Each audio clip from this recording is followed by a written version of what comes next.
Hi, this is Peter Jekyll from TurnOnDynamics, and again I'm talking about all things Microsoft Dynamics AX to D365 upgrades. What I want to talk to you about today is your expectations on how Microsoft is going to participate in this upgrade, because a lot of people expect that there's going to be a tremendous amount of help in that process from Microsoft. So let's talk about the reality here. The first thing is your upgrade is going to be completely monitored by a system called LCS Lifecycle Services. Now, the way it's going to be pitched is similar to if you have Office D365 and you're an Office administrator. You can go into Office Administration tool, add, change, delete users. Now, LCS, the analogy to that is very similar, but completely different. To learn LCS, you do not want to undertake that task. You want to have somebody that knows how to navigate through LCS, because it's a complex tool, and if you do not know specifically how to use it in context of an upgrade project, you can spend a lot of time, a lot of wasted time in LCS. One of the side benefits of this, out of LCS controls environments. So your production environment, your test environment, etc. Most people run multiple environments. Those are spun up using LCS. Now, those folks that are used to working in AX, environments is a very simple task that their internal resources or their consulting resources were able to work with and deal with very efficiently and very quickly. When it comes to environments in LCS, these are controlled by Microsoft. And what Microsoft will do is they'll give you time frames on how quickly these are spun up for you. It is our experience in the real world that oftentimes these environments and how they're processed by Microsoft, what they tell you how long it's going to take and how long it actually happens can differ dramatically.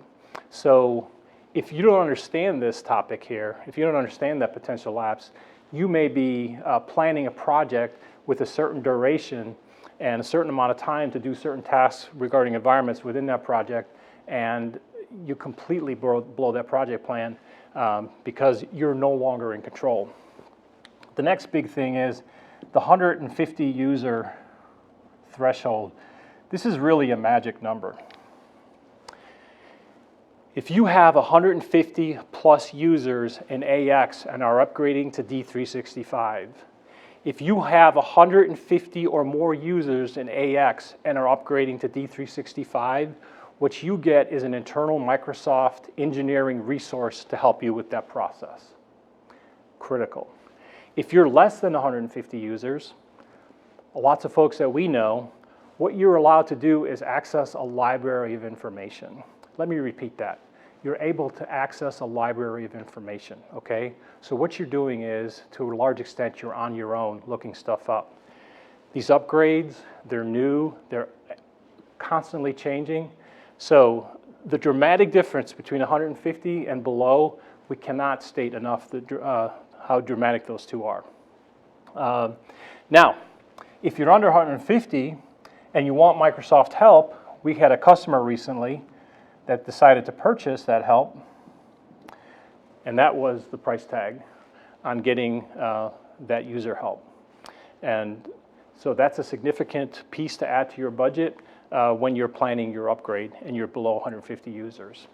The last thing that I want to talk about here is we're used to talking in our AX environments and working with our SQL database. In the D365 cloud world, we're dealing with Azure. So Azure, for non-technical folks, is kind of that equivalent to the SQL database. What's interesting here is the amount of technical skill required to work in Azure outside of your lifecycle services system. This shocked us. And we would go out and we would find the best and brightest Azure talent that we had to help us.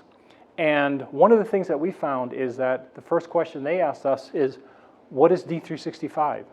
So the talent of Azure technical folks that can help you with this and their ability to work with D365 currently does not exist. So this is a critical element that you have to be aware of. So the last thing I want to mention is that When you're below this 150 users, oftentimes you fall into what I've termed that you are an AX SMB. And what I want to do is I want to talk more about what this means and what that means to you for an upgrade. If you have a question on any of these topics, or you're in the middle of an upgrade and need help with any of these, please give us a call.